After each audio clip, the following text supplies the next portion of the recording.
우리가 누가복음 말씀이 13장 1절에서 21절의 말씀입니다. 그때 마침 두어 사람이 와서 빌라도가 어떤 갈릴리 사람들의 피를 그들의 제물에 섞은 일로 예수께 아뢰니 대답하여 이르시되 너희는 이 갈릴리 사람들이 이같이 해 받음으로 다른 모든 갈릴리 사람보다 죄가 더 있는 줄 아느냐. 너희에게 이르노니 아니라. 너희도 만일 회개하지 아니하면 다 이와 같이 망하리라.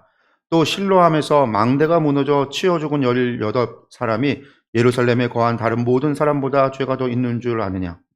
너희에게 이르노니 아니라. 너희도 만일 회개하지 아니하면 다 이와 같이 망하리라.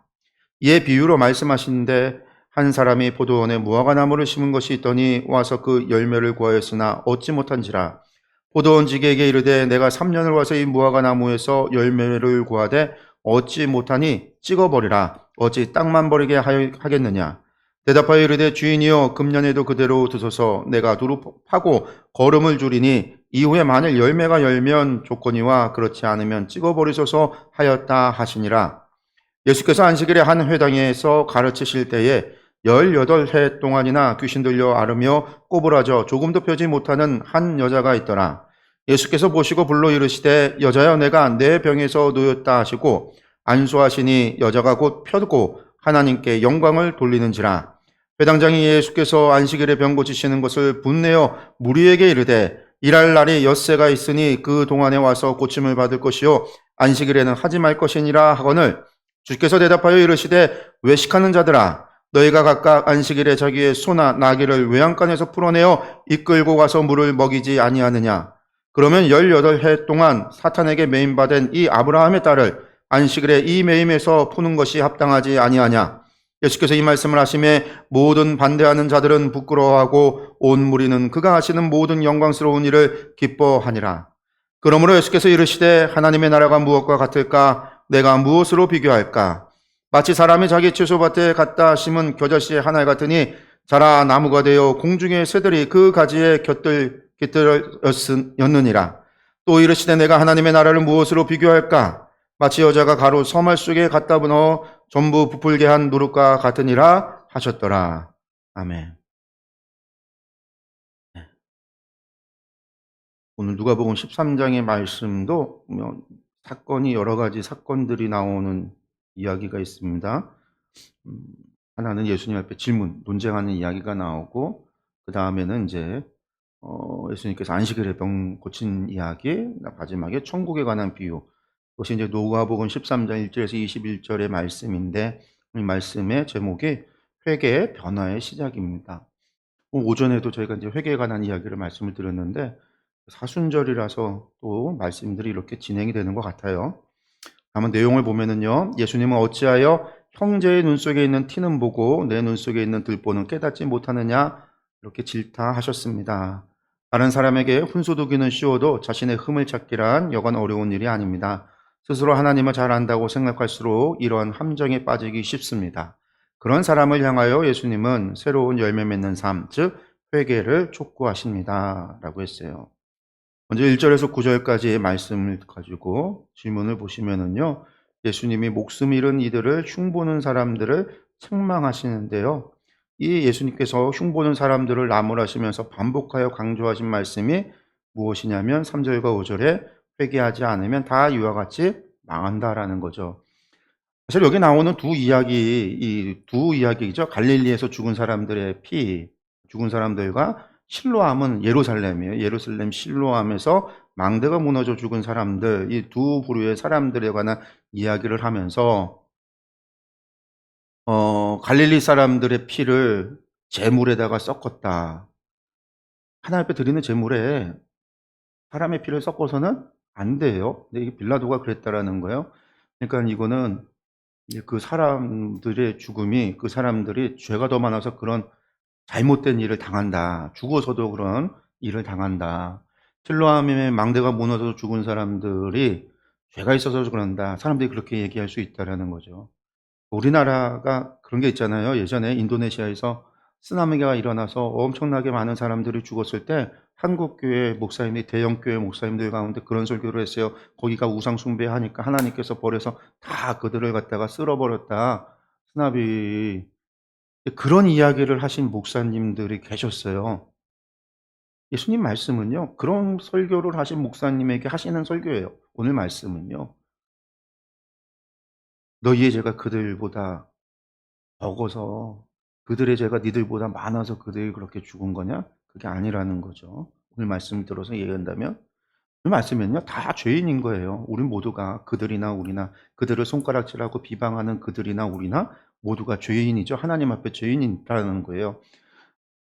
그렇기 때문에 우리가 회개하지 않으면 결코 구원받지 못한다. 회개하지 않으면 우리도 그들이 먼저 죽었을 뿐이지 우리도 똑같은 망한다. 우리도 똑같이 하나님의 심판을 받는다. 예수님의 말씀의 첫 번째 이야기는 바로 그것에 관한 이야기. 우리 모두가 죄인이다라는 이야기. 잘못된 거예요. 그런 설교를 하시는 목사님들. 무엇에 강조를 두기 위해서 이야기하시는지는 뭐 예상이 가지만 그래도 슬픔과 아픔을 겪고 있는 이들에게 예수님이라고 하면 어떻게 하셨을까? 어, 그들이 죄가 있어서 그들이 벌하신 게 아니라 그들이 당한 일에 아픔을 같이 하신 예수님은 같이 하지 않았을까?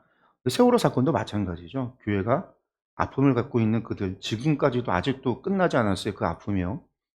그 부모들의 아픔은 끝나지 않았어요. 평생을 가요. 먼저 떠나보낸 자식들, 억울하게 죽은 자식들, 평생을 가는 거예요. 그럼 그들에게 교회가 어떻게 해야 될까요? 예수님이라면 어떻게 하셨을까? 그러니까 생각하고 고민해야 되는 거예요. 고민해야 되는 거지. 우리가 그런 것들을 다른 것으로 이용하고 정죄하고 비판하고 판단하는 교회가 그래서는 안 된다라는 거예요. 그런데 교회는요, 재판 기구가 아니에요. 교회는 비판하고 판단하고 정죄하는 재판의 기구가 아니에요. 우리는 사랑하고 원수까지도 사랑하라고 했던 아픈 이들이 오면 치료해 줘야 되는 생명을 살리는 방주 같은 역할을 이어야 되고요. 아픈 이들을 보듬어 줘야 되는 곳이 돼야 되고요. 교회는 그런 곳이어야 되지 교회는 정죄하고 판단하고 비판하고 하는 곳이 되어서는 안 된다라는 거예요. 오늘 한국 교회에서 안타까운 것 가운데 하나가 그거예요. 교회 가운데 그 동성애자에 대한 이야기들을 할 때 교회가 동성애 문제 동성애는 죄가 맞아요. 죄예요. 제가 그걸 부정하는 게 아니라 한국 교회가 동성애에 관해서 극단적으로 나눠져 있거든요. 한쪽은 철저하게 악마화해서 저들을 악마화해서 교회로부터 분리시키는 그런 사람들이 있는가 하면 또 한쪽에서는 그들을 향해서 축복하고 그들을 향해서 나아가려고 하는 사람들이 있어요. 이 사람들이 잘못했다고 사람들은 이쪽에 있는 사람, 이쪽에 있는 사람들을 정죄해요. 우리 감리교에서도 그 동성애 축제하는 데 가서 축복했다고 해서 출교당한 목사님들이 계시거든요. 그 사회법으로는 출교 가처분이 돼 갖고 다시 지금 들어와서 정직 상태 재판 과정에 있는데 그런 일들이 벌어지는데 사실 그런 거 보면 안타까워요. 예수님이라고 하면 어떻겠을까? 정죄하고 판단하는 것보다 먼저 그들에게 어떻게 복음을 전할까? 죄됨을 알게 하고 어떻게 그들을 다시금 빛 가운데로 교회 안으로 들어올 수 있게 할 건가에 대한 고민이 있어야 되는데 이런 고민이 아니라 그냥 정죄하고 그냥 교회에서 제거하고 내보내고 담을 쌓고 다시는 그러니까 이런 일들이 지금 오늘날 벌어지고 있거든요. 그러니까 죄를 죄라고 하는 거 지적해야 되는 건 맞아요. 죄를 죄라고. 근데 그것만 죄는 아니잖아요. 다양한 많은 죄에 대해서 다 침묵하면서 그들을 향해서 저는 선교적으로 접근을 해야지. 선교는요 다 끌어안는단 말이에요. 선교는 끌어안아야지 다가갈 수 있잖아요. 저 힌두교인들을 끌어안아야지 가는 거예요. 소승불교 불교인들을 끌어안아야 가야 되는 거예요. 그들을 정죄하고 해야 하는 게 아니라 근데 거기에서 순교당한 선교사님들이 얼마나 많은지 몰라요. 불교 국가에서 순교당한 선교사들, 힌두교 국가에서 순교당한 선교사들, 저 무슬림에서 순교당한 선교사님들, 기독교인들 선교사들을 죽이고 그렇게 행하는 그들을 악마한 게 아니라 선교는 그들을 끌어안고 그들을 품어서 결국은 하나님께로 인도하려고 하는 게 선교잖아요. 그런 사람들조차 끌어안아야 된다고 우리가 이야기할 때 지금 오늘날의 동성애 문제에 있어서 선교적 접근이 필요하고 어떻게 그들을 바른 길로 인도할 것인가, 복음으로 그들을 할 건가에 대한 고민이 있어야 되는데 적대감을 가지고는 절대 안 돼요.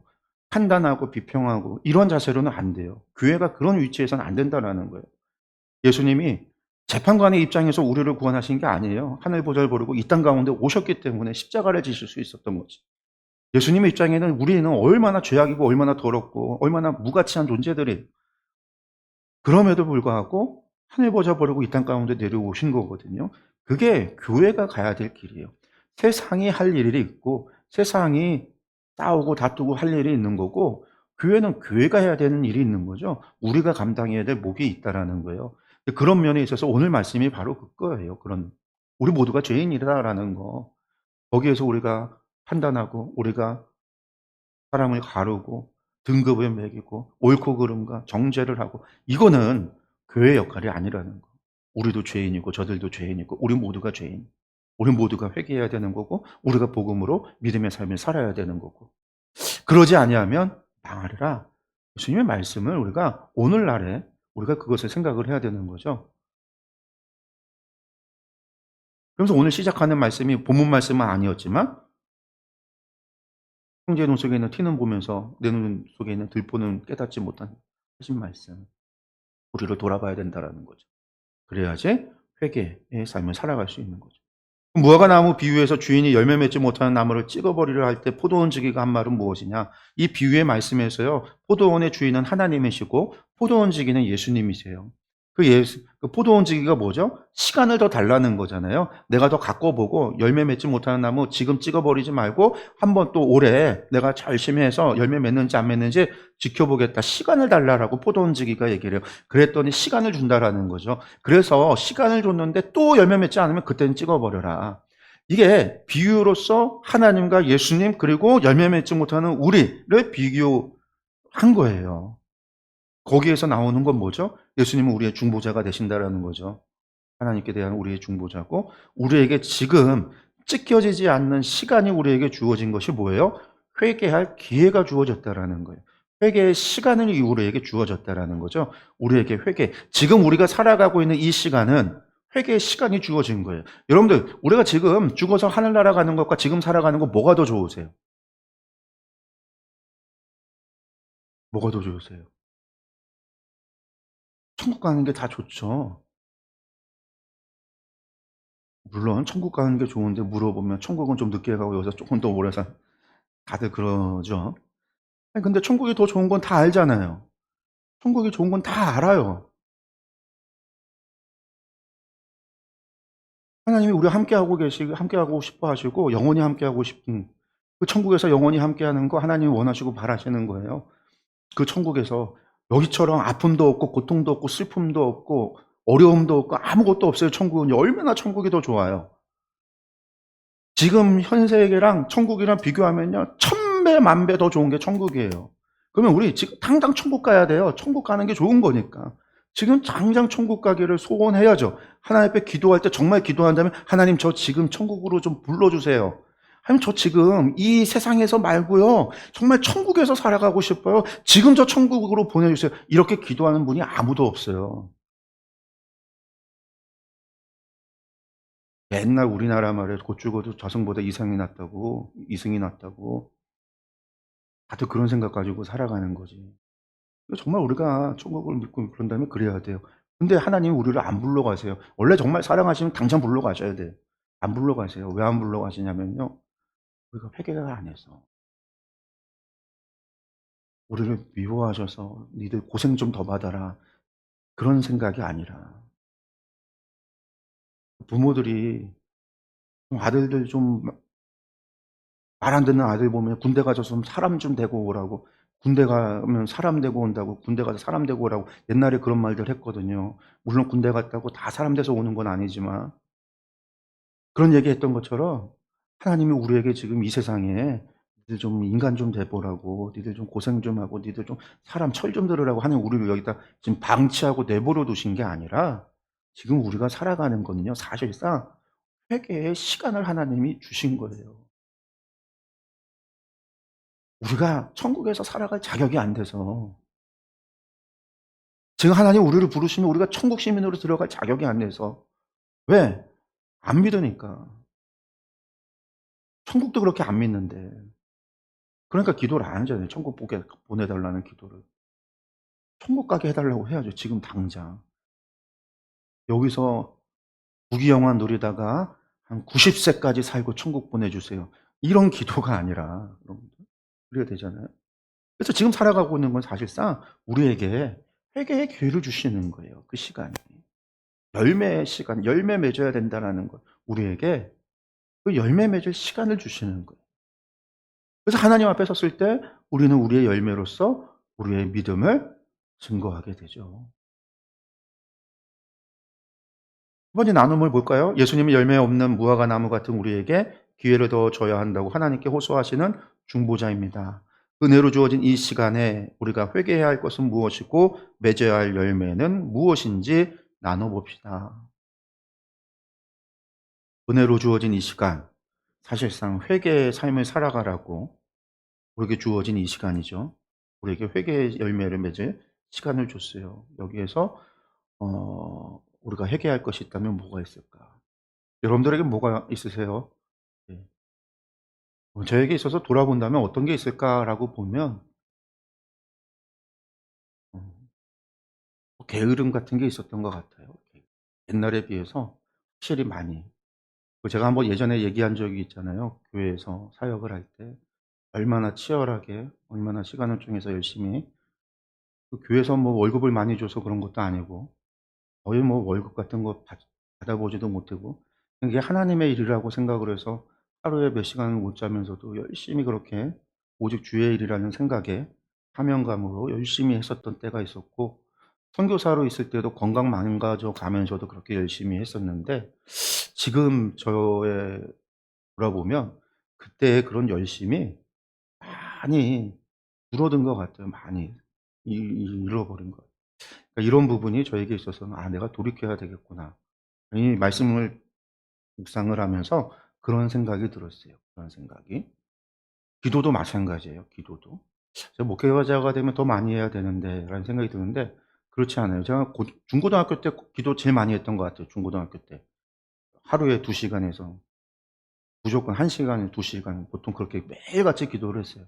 고등학교 3 년은 매일같이 교회 가서 밤에 끝나면 교회 가서 1 시간 이상을 1-2 시간을 기도를 했었던 것 같아요. 그렇게 열심히 기도를 했었어요. 근데 요즘은 그렇게 기도를 안 한다라는 거죠. 물론 기도의 방식도 예전하고는 좀 달라서 예전에는 그렇게 계속 소리 지르고 통성으로 1 시간, 2 시간씩 소리 질러서 그렇게 기도를 했었지만 지금이야 인제 그렇게 기도 안 하고 묵상을 하거나 말씀을 보거나 저에게 있어서는 그런 시간들을 좀 갖는 시간들이 더 늘어나긴 했어도 예전에 비해서 그런 부분들이 확실히 줄어들었던 것이 아닌가. 이런 부분들이 내가 말씀을 들으면서 그런 생각이 난다는 거는 내 안에 계신 성령님이 주시는 생각이고 음성이거든요. '오늘 내가 돌이켜야 된다.' 내가 하나님 믿으면 더 많은 시간을 하나님과 교제하는 시간을 가져야 되는데 더 열정이 더 넘쳐나고 더 커져야 되는데 점점점 식어가는 이런 부분들 어 이런 부분들이 저에게 있어서는 그런 게 아닌가 그런 생각을 해 봐요. 여러분들도 아마 그런 거 하나님의 음성이 여러분들 가운데는 성령님의 음성이 분명히 있을 줄로 믿습니다. 왜냐면 하면서 그런 생각이 들거든요. 문득 처음 드는 생각들. 근데 그거는 성령님이 주시는 거예요. 귀신이 사단이 여러분들한테 그런 거 주는 거 아니에요. "야 내가 봤더니 너 보니까 너무 게으른 것 같아." 사단이 그런 생각 주는 게 아니에요. "야 내가 보니까 너 옛날에 기도 열심히 하더니 요즘에 이렇게 기도를 열심히 안 하냐? 너 열심히 옛날에는 말씀 열심히 보더니 요즘 말씀을 이렇게 안 봐?" 여러분들 이런 생각이 귀신이 주고 사단이 주는 게 아니에요. 내가 갖는 것도 아니에요 여러분들. 인간은 죄인이기 때문에 기본적으로 본성이 하나님과 교제하고 하나님과 많은 시간을 갖는 것을 원하지 않아요 인간은. 우리 자신은요. 왜냐하면 우리 스스로 보면 알아요. 하나님과 갖는 시간을 갖는 것보다 나를 위해서 사용하는 시간에 더 많이 투자하거든요. 나의 기쁨과 나의 즐거움과 나의 락을 위해서 선택하는 게 인간의 자아 본성이란 말이에요. 그러니까 기본적으로 이런 말씀을 읽을 때 말씀을 묵상할 때 이러한 생각이 든다라고 하는 거는요. 성령님께서 주시는 거예요. 우리 안에서. 왜? 우리 안에 계시니까. 성령님이 주시는 생각을. 그것을 붙잡을 때 여러분들 그것이 하나님의 음성을 듣는 거죠. 그리고 그것에 순종할 때 우리가 하나님의 뜻에 말씀을 주신 하나님의 뜻에 순종하게 되는 거죠. 예, 10 절에서 21 절은요. 안식일에 병자를 고치는 이야기 그리고 나서 인제 천국에 관한 비유의 말씀입니다. 먼저 보면요. 해당 장은 "왜 예수님이 병자를 고치는 것에 화를 냈습니까?" 했는데요. 회당장이 예수님이 병자 고친 것에 화를 낸 이유는 뭘까요? 그날이 무슨 날이었기 때문에? 안식일이었기 때문에 그래요. 안식일. 안식일이었기 때문에 그렇고요. 안식일에는요, 쉬어야 되니까, 안식해야 되니까. 그런데 재밌는 건요, 오늘 말씀이 재미있는 게 있어요. 나중에 제가 이제 누가복음 강의할 때 이 말씀 가지고 저 자세하게 설교를 하겠지만, 안식일 논쟁이 앞에도 있었거든요. 저희가 이제 강의 설교, 사순절 설교 직전에 우리가 안식일 논쟁에 관한 부분을 얘기를 했었어요. 미리 싹 따먹은 이야기하고 안식일에 병자 고친 이야기가 있었는데, 이 13장에 또 이야기가 나오는데 여기서 재미있는 게 나와요. 먼저 보면 14절에 보면 뭐라고 하냐면 회당장이 예수님께서 안식일에 병 고치는 걸 보고 화를 내요. 그런데 누구에게 화를 내냐면요, 예수님에게 화를 내는 게 아니에요. 왜 안식일에 병자를 고치고 있어요? 라고 예수님을 비방하고 예수님께 따지고 예수님께 화를 낸 게 아니에요. 다른 안식일 앞에 있었던 논쟁은 예수님에게 직접적으로 질문했거든요. 제자들이 미리 싹 다 먹었는데 예수님에게 뭐라고 그랬단 말이에요. 예수님에게 대한 직접 공격인데 오늘 말씀 보면 재밌는 거예요. 예수님이 병 고쳤는데 화가 나서는 이 회당장이 누구를 향해서 화를 내냐면요. 이 화를 누구를 향해서 하냐면 예수님께가 아니라 무리에게 한 거예요. 무리. 그 무리는 뭐예요? 지금 회당에 예수님을 찾아온 무리들이 있는 거죠. 그 사람들에게 화를 내는 거예요. 그러면서 뭐라고 얘기해요? 일할 날이 엿새나 있고 오늘은 안식일인데 이 엿새 동안 뭐하고 일할 날 그때 와서 고침받으면 되지 왜 안식일에 와서 왜 오늘 고침받고 있냐?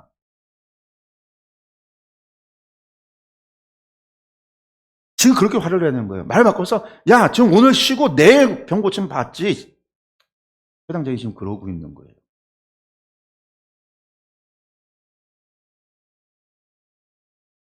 그러니까 예수님은 뭐라고 그래요? 이 회당장을 외식하는 자로 여기죠. 예수님께서 그들을 뭐라고 얘기해요? 주께서 대답하되 무리에게 화를 내고 있으니까 회당장을 향해서 이 외식하는 자들아. 여기서 뭐라고 해요? 자들이라고 복수형을 얘기해요. 회당장뿐만 아니라 이 무리들, 예수님께 병 고치러 온 사람들을 향해서 비방하는 사람들이 회당장과 함께 동조하는 세력이 한 무리가 있었던 거예요. 그들을 향해서 지금 예수님은 너희는 위 외식하는 자들아. 그렇게 얘기를 해요. 그러면서 15절에 뭐라고 하냐면 안식일에도 자기 소나 나귀를 외양간에서 풀어내서 물 먹이지 않느냐. 그건 뭐냐면 안식일이라고 해도요. 가축도 안식일이니까 입 다물고 가만히 있는 게 아니에요.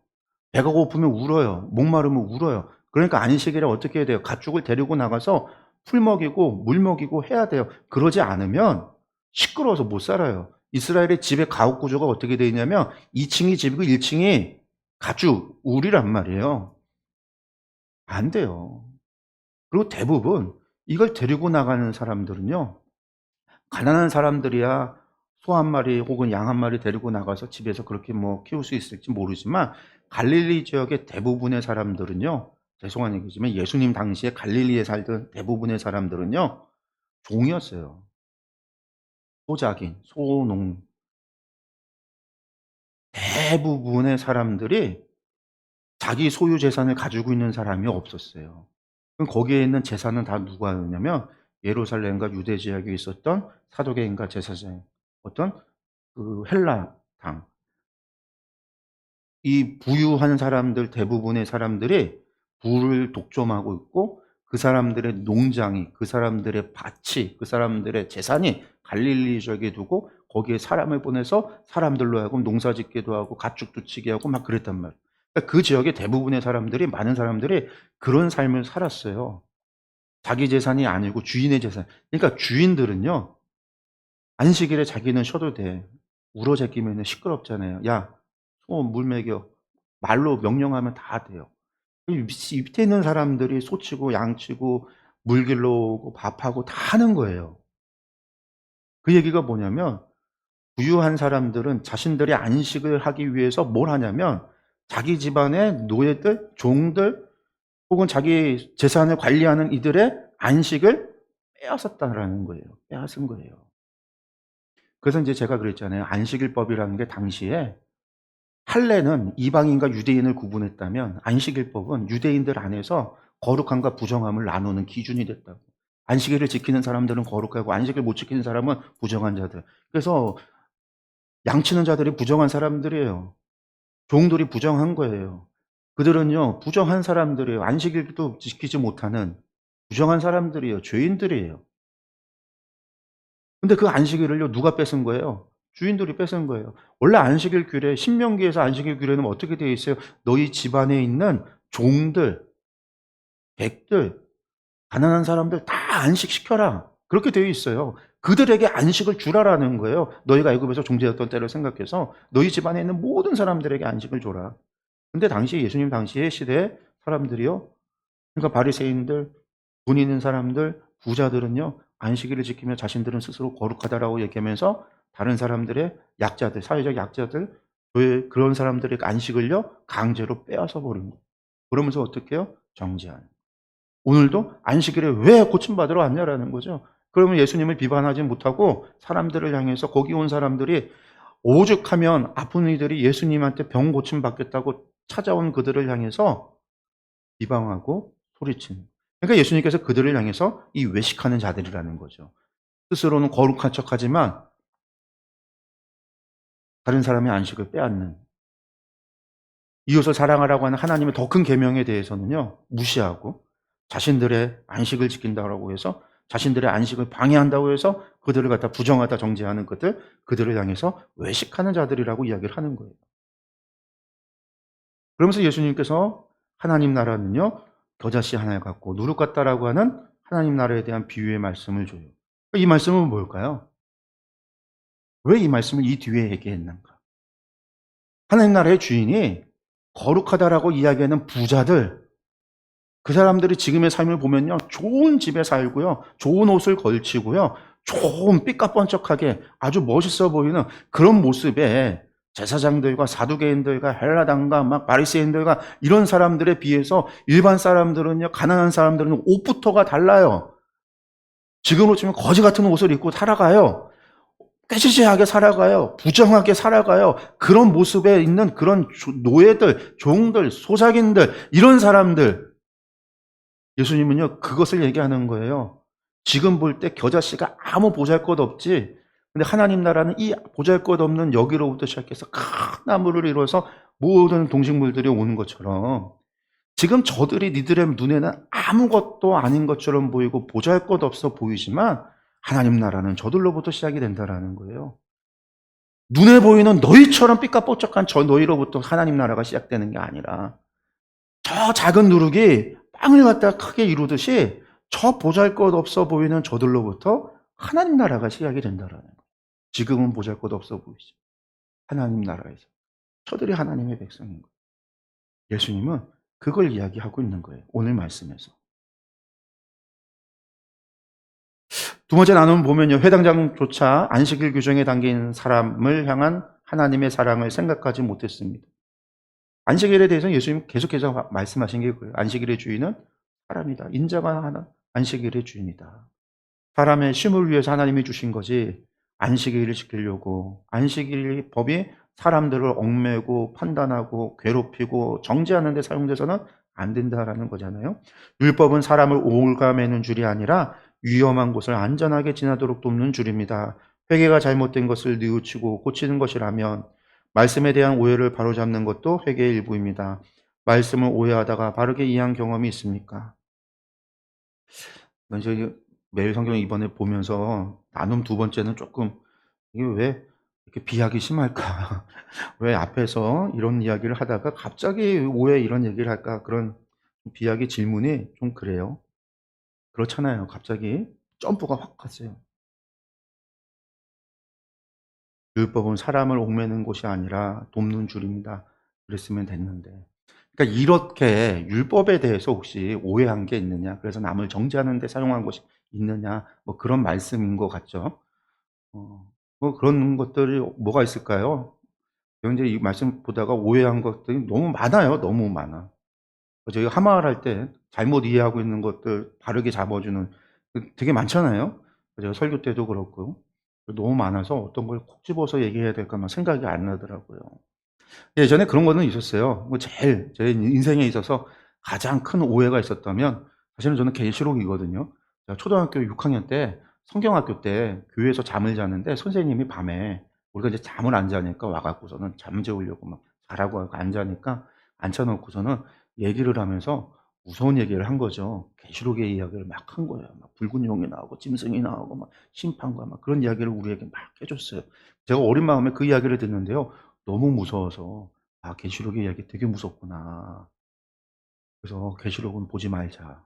계시록 안 봤어요. 성경을 읽어도 계시록은 안 보고. 계시록을 가지고 설교도 안 하고. 근데 저만 그런 게 아니라 한국 교회가 다 그랬잖아요.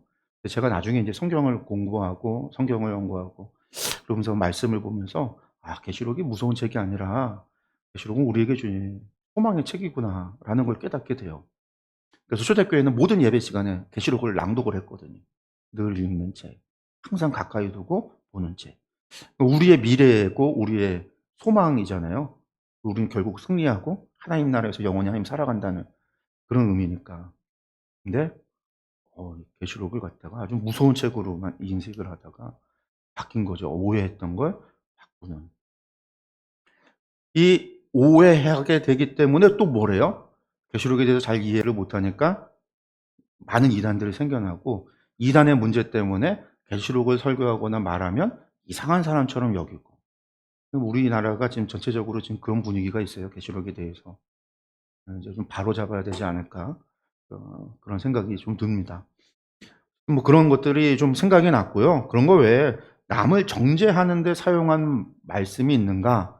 사실 성경에 남을 정죄하는 데 사용된 말씀들이 실제로 많이 있어요. 많이 있어요. 11조도 마찬가지예요. 11조를 내는 걸 가지고요. 사람들을 정죄한다고요. 물론 교리와 장정상 우리 감리교 교리와 장정상 직분자들은 11조를 내도록 되어져 있어요. 11조가 안 내면 직분을 갖지 못하도록 되어져 있어요. 그래서 교회들이 직분을 줄 때 이분이 11조를 내는가 안 내는가. 왜냐하면 그 사람의 신앙을 우리가 확인할 수가 없거든요. 평소에 어떤 신앙을 가지고 어떻게 살아가는지를 확인할 수가 없어요. 그러기 때문에 그런 이제 확인 가능한 것 가운데가 주의를 잘 지키고 있는가, 예배에 나오는 출석률과 하나님 앞에 11조를 내고 있는가, 이런 것들을 가지고 장로 안수를 주고 권사직을 주고 할 때 그걸 가지고 하는 거예요. 그게 교리와 장로상 그렇게 하도록 되어져 있어요.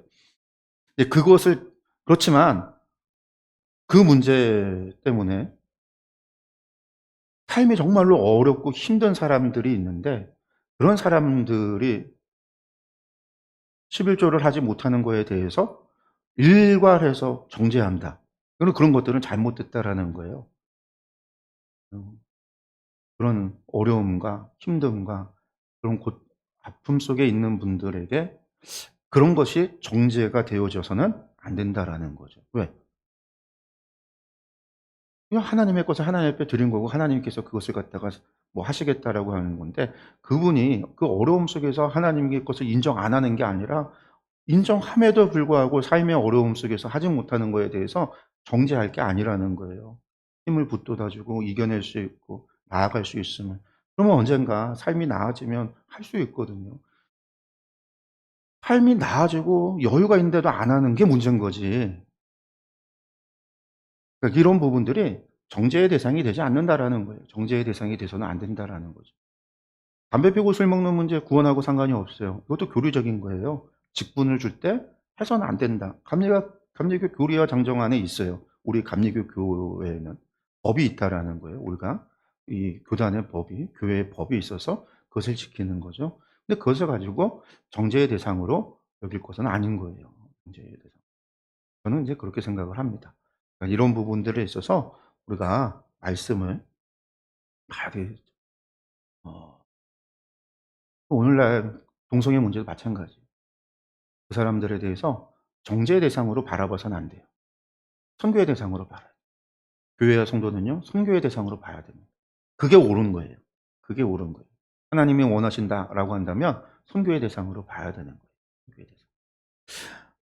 말씀을 바르게 알면 삶이 변합니다. 그 변화는 비록 작을지라도 작은 겨자씨가 나무로 자라고 적은 누룩이 섬 아래 가루를 전부 부풀게 하듯이 위대한 하나님 나라의 도래로 이어질 것입니다. 그 일을 소망하며 지금 만들 수 있는 일상의 변화는 무엇인지 나눠봅시다. 여러분들, 어, 그러니까 내가 지금 할 수 있는 거, 내가 돌이켜야 하는 거, 그게 무엇인가부터 생각해야 되겠죠. 오늘 오전의 말씀도 회개의 삶을 얘기했어요. 자복이 아니라 회개의 삶을 살아가야 된다. 돌이켜서 그 삶을 살아가야 된다. 그 길을 가야 된다. 우리의 길이 잘못된 길이었다면 그 길에서 빠져나와야 되는 거잖아요. 빠져나와서 하나님께서 원하시는 그 길을 가야 되는데, 거기에서 내가 해야 되는 거, 할 수 있는 거, 그게 무엇인지부터 우리가 생각을 해서 그것부터 해야 돼요. 지금 당장 내가 바로 할 수 있는 게 무엇일까? 내가 바로 실천할 수 있는 게 무엇일까? 항상 말씀을 듣고 말씀 안에서 우리가 생각나는 것들이 있을 때 거기에서 우리가 말씀을 적용한다고 그러잖아요. 큐티를 우리가 매일 묵상을 하는데 매일 성경으로 묵상을 할 때 거기에서 그냥 묵상으로 끝나고 이런 생각이 주어졌다 끝나고 그냥 그것이 아니라 거기에서 내가 할 수 있는 것, 내가 오늘 할 수 있는 것, 내가 오늘 실천할 수 있는 게 무엇일까를 생각을 하고 고민을 하셔야 돼요. 그리고 그것을 해보는 것, 해야 되는 것. 그게 회개의 삶을 살아가는 거예요. 그리고 이거는 다른 누군가가 해줄 수 있는 게 아니에요. 왜냐하면 사람은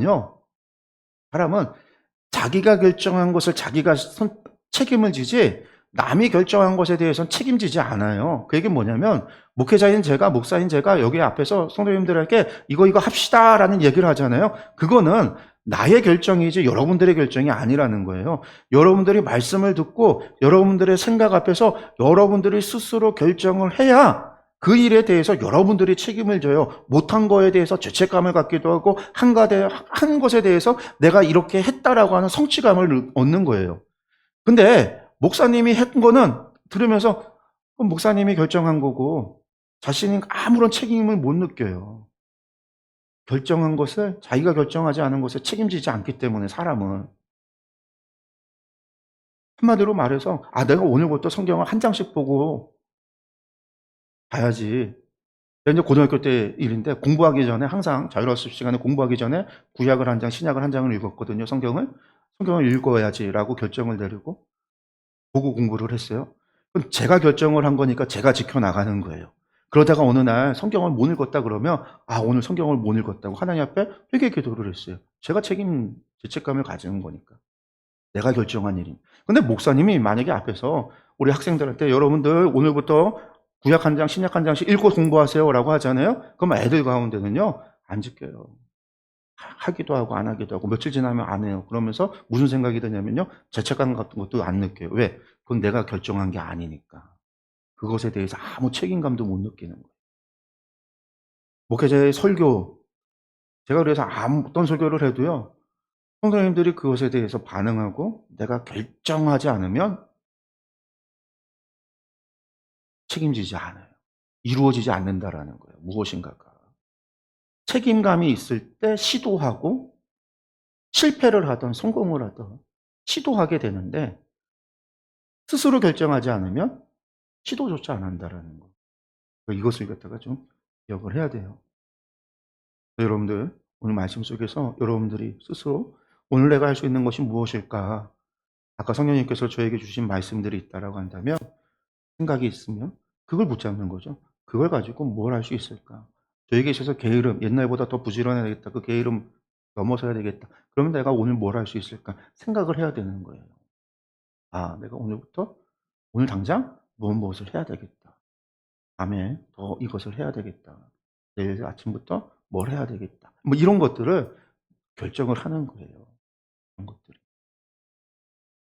그렇게 여러분들 말씀 보고 또 여러분들이 결단하며 나아갔으면 좋겠습니다. 오전의 말씀 자복이 점이고 회개가 선이라고 했잖아요. 자복의 세 가지 중에 하나가 뭐라고요? 약속이라고요. 내가 약속하는 거예요. 자복이 점이 돼서 시작이 돼서 회개의 삶을 나아갈 수 있는 거예요. 내가 결단하고 내가 시작해야 되는 거예요. 그걸 기억했으면 좋겠어요. 기도하겠습니다.